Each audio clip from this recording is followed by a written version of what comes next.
Part 1. You will hear a conversation between a student and a walking tour guide.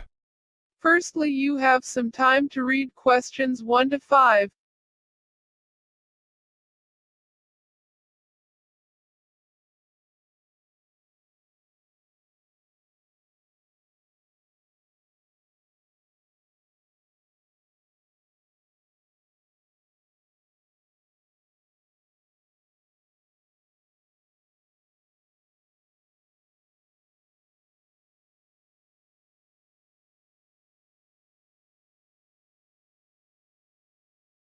Hello, walking tours. Hi, is that Oxford Guided Walks? Yes, it is. Would you like to book a tour around Oxford? Well, I've already booked a tour, but I need to cancel it. 2 of my friends can no longer make it on Friday, so we have decided not to go ahead. I'd like a refund if possible. Oh, I see. And which tour had you booked for, please? It was the Harry Potter tour. OK, do you have the booking reference number? It's on the ticket. I haven't got it with me. Well, when did you book the tour for? Do you remember? It was on Friday the 15th of June at 2 o'clock. OK, let me check your name so I can find you on the system. You are? It's Dave Chew. That's C-H-O-O, is it? It's C-H-E-W. Right, I'll just get the details on the screen. I live in Plumstead, London. And did you pay by credit card or debit card? I paid by debit card for myself and 4 other people. Now, there is a cancellation fee of 20% of the entire booking. I didn't know there was a cancellation fee. Yes, I'm afraid so. You paid £50, so the fee works out at £10. That means I can refund £40 back to your card. Do you want me to go ahead with this? If I change it to another day, will you still charge me the fee? If you wish to postpone, you can do so for a flat fee of £5. Well, that sounds better. I'll get back to you with the new booking details once I've spoken to my friends. Now you have some time to read questions 6 to 10.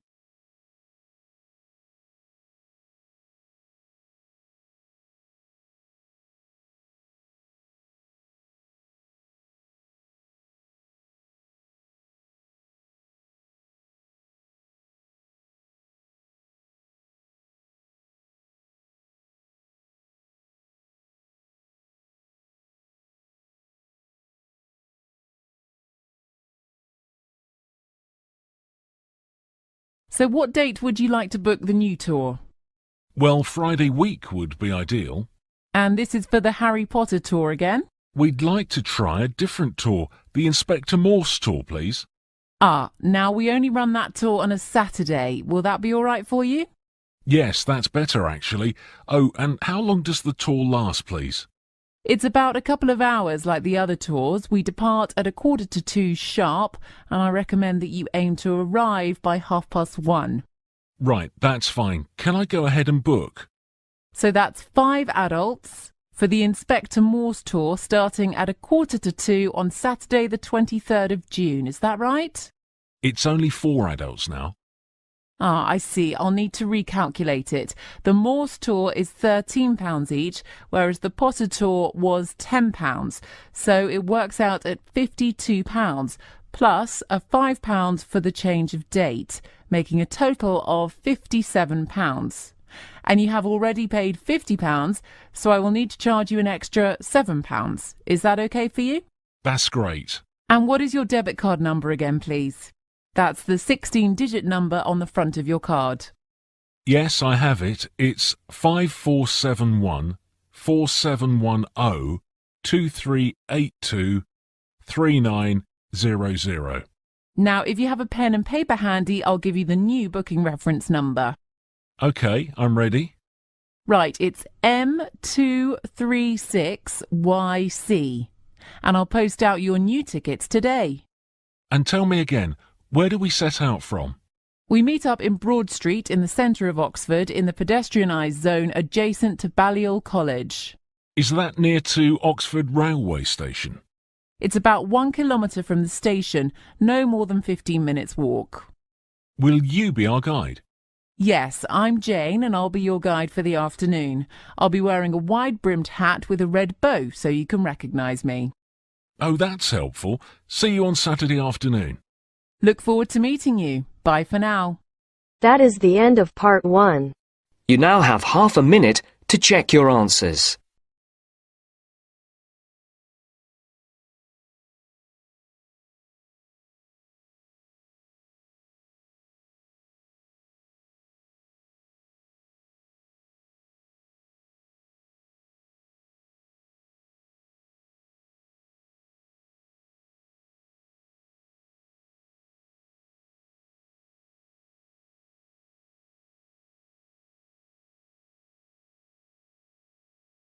Now turns to part 2.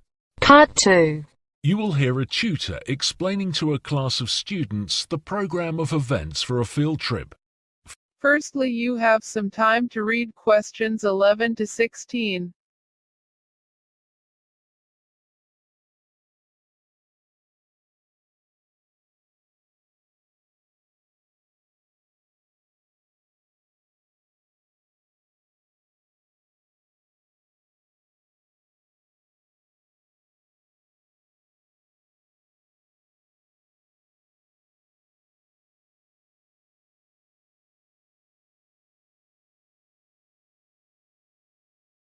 Good morning. Can I have your attention, please? I'd like to run through the programme of events for the Northern Ireland field trip. I'll explain the travel arrangements in more detail shortly. Can I point out that the trip is not compulsory, so you may opt out if you wish. However, we recommend that you go on the field trip because it will increase your knowledge of the subject. Last year, over 75% of students on the trip achieved a top grade in their assignments. OK, I'll explain the travel arrangements and the costs once again. You'll receive detailed handouts later today, but make your own notes if you wish to. We leave here on Saturday the 10th of September and arrive back the following Saturday on the 16th. The fee for the field trip is £349. This covers the cost of the entire 8 days, including 6 nights half-board accommodation. You will be responsible for paying for your own lunchtime meals. Your seat on the minibus and the ferry is covered by the deposit of £50, so this leaves an outstanding balance of £299 to be paid by the end of the month. We'll be travelling on the Holyhead to Dublin ferry, which departs Holyhead at 20 to 3 in the morning. Yes, it really is that late, or should I say early. And it arrives in Dublin port at about 6 in the morning. So you'll have to grab some sleep on the minibus and on the ferry. The trip by road from here to the ferry terminal will take at least 2 hours, and we need to arrive 30 minutes before the ferry sets sail. So I'd like to leave well before midnight. Please be here no later than 11:30. Is that clear? We'll make a brief stop midway for refreshments and to use the toilets. We can't plan for the weather, however we will know in advance if the ferry has been cancelled due to adverse weather conditions. If the sea gets too rough, we might experience a delay or have to transfer to a later sailing. I suggest that people who experience motion sickness see their pharmacist and medicate themselves accordingly before boarding the ferry. Please note that passengers cannot return to their vehicles to retrieve items once the ferry sets sail, so take essential personal belongings with you. We won't be stopping in Dublin, so no tour of the Guinness Brewery on this trip. Instead, we'll be heading for our accommodation in the village of Dundrum, which is famous for its Norman castle. The journey will take about 2 hours, so we'll stop for a short break en route. Now you have some time to read questions 17 to 20.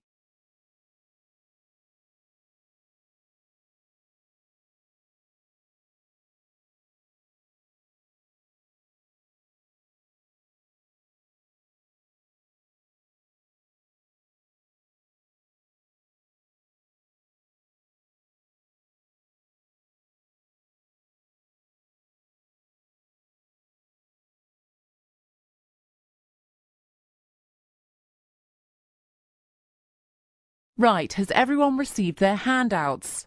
The sheet you want has the schedule for each day on the front page and a map on the reverse side. You'll notice that there are 6 days of activities listed. The morning of day 1, that's Saturday, is spent travelling to our accommodation. After lunch, we'll take a walk in the National Trust Nature Reserve by the sea. On the following day, day 2, if the weather is fine, we can spend all day in the mountains of Mourne. These are made of granite rock.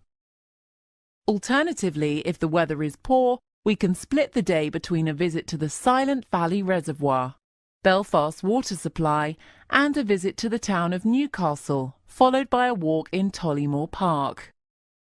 These places are shown on your map. On the morning of day 3, we'll be travelling north to Portrush to our new lodgings. In the afternoon, we'll visit the Giant's Causeway. This is Ireland's first World Heritage Site and a popular tourist destination. People come to see the basalt hexagonal columns created from an outpouring of volcanic magma. Following this, there's a 9-mile walk around the headland to the famous Carrick a Reed rope bridge. It's not for the faint-hearted, but you don't have to cross it. Day 4 is a recovery day with a tour of the Whitewater Brewery and a beer tasting session in the afternoon.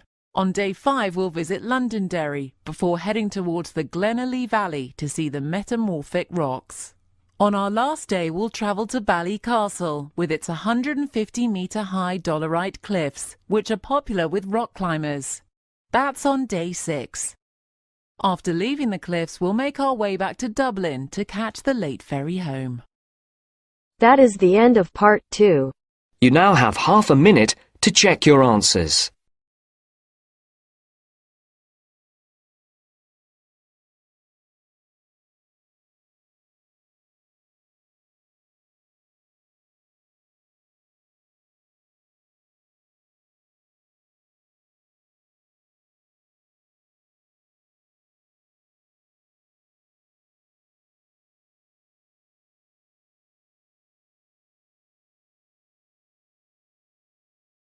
Now turns to part 3. Part 3. You will hear 2 students discussing a poster presentation.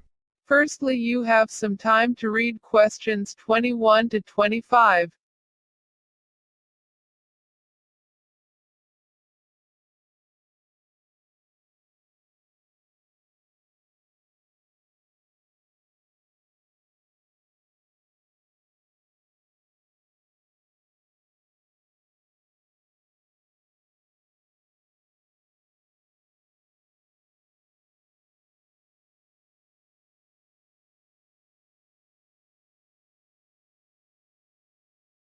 How's the poster presentation going, Hannah? Well, I've made a start, but can you help me with the PowerPoint, please? Yeah, okay. Have you created a folder yet? That's the first thing to do. I've done it already, but what's the next step? Well, what size would you like the poster to be? I tried putting these 4 sheets together to make one big sheet, but it's still too small. Okay, well, the paper size is automatically set to 36 high by 48 wide, but the maximum width is 60. You can select it under Page Setup. No, 48's fine. That's plenty big enough. Have you decided on a title yet? Yes, it's No Footprints. Right, well, type it into the box at the top. Now you need a large font size for the title, a minimum of 96 points, and the main text should not be less than 26 point, maybe 48 for secondary headings. Can I change the colour of the background? You can, but don't overdo it. White is fine. How do I insert my text? It's easy, just cut and paste it from your essay. And can I insert images in the same way? Have these been scanned in, or were they taken with a digital camera? There's mostly photos that I've taken and copied into My Pictures. Let's see. If I click on this picture of a wind turbine, then paste it in and resize it, okay? Yes, will it look all right, or do you think it's a bit small? No, it's fine. Just make sure your images are no smaller than 50k in size, otherwise they'll look grainy on the poster. You know, pixelated. JPEGs look best. That's great, Paul. I'll carry on now, thanks. I'll pop back in a while to see how you're getting on.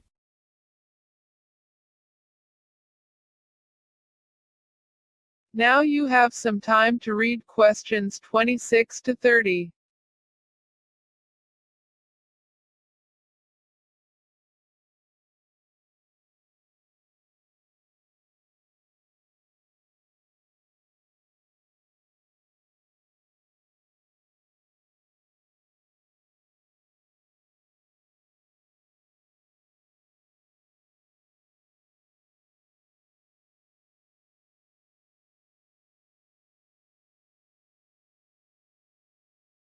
I see the poster's taking shape now, Hannah. Oh, hi, Paul. I've got all the text in now and done some editing. What do you think of it so far? I like the piece in the middle box about offsetting emissions. Where did you get that from? Off a web page. OK, fine, but you'll still have to cite it in your references. Where should I do that? At the end, in the final box on the template. Do you like the picture of the carbon cycle? It's from an old school book. Yes, I like the colours. It stands out very well. But I think you should move it and attach it to the introduction. OK, that's a good idea. I'll move it straight away. Now I need to insert this table showing carbon emissions for different types of personal transport based on official government figures. Well, just hold on a moment. Have you saved your work yet? No, I better do that first. I don't want to lose anything.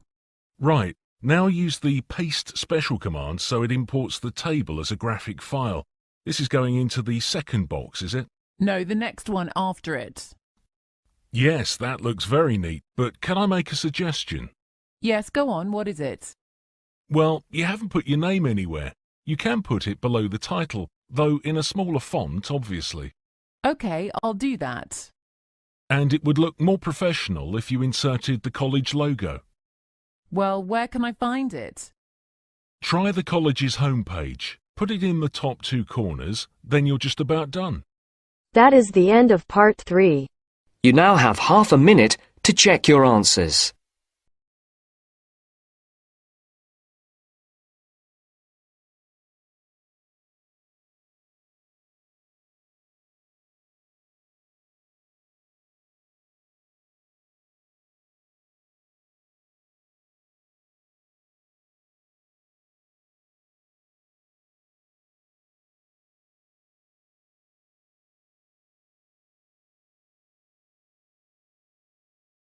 Now turns to part 4.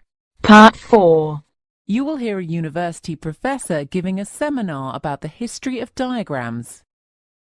Firstly, you have some time to read questions 31 to 40.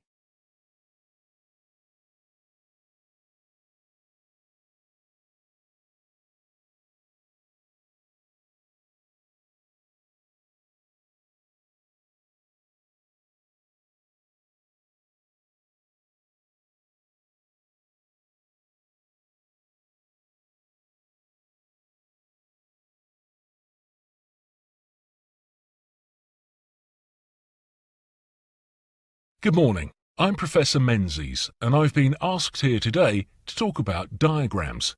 By way of introduction, I'd like to run through the history of diagrams from the earliest times, mainly because we need to be clear about what we mean by the word diagram, as opposed to other similar terms such as picture, illustration, or sign. Historically, it's important to make these distinctions because, for example, rock art can be traced back tens of thousands of years, as in the depiction of wild animals in cave paintings in Europe, or in Aboriginal rock art. These probably reflect early man's respect for animals, or have religious significance. Either way, images like this are not classed as diagrams, only pictures or illustrations. Similarly, we can also discount the hieroglyphics carved into stone in Egyptian writing, where pictures were used to indicate words or sounds.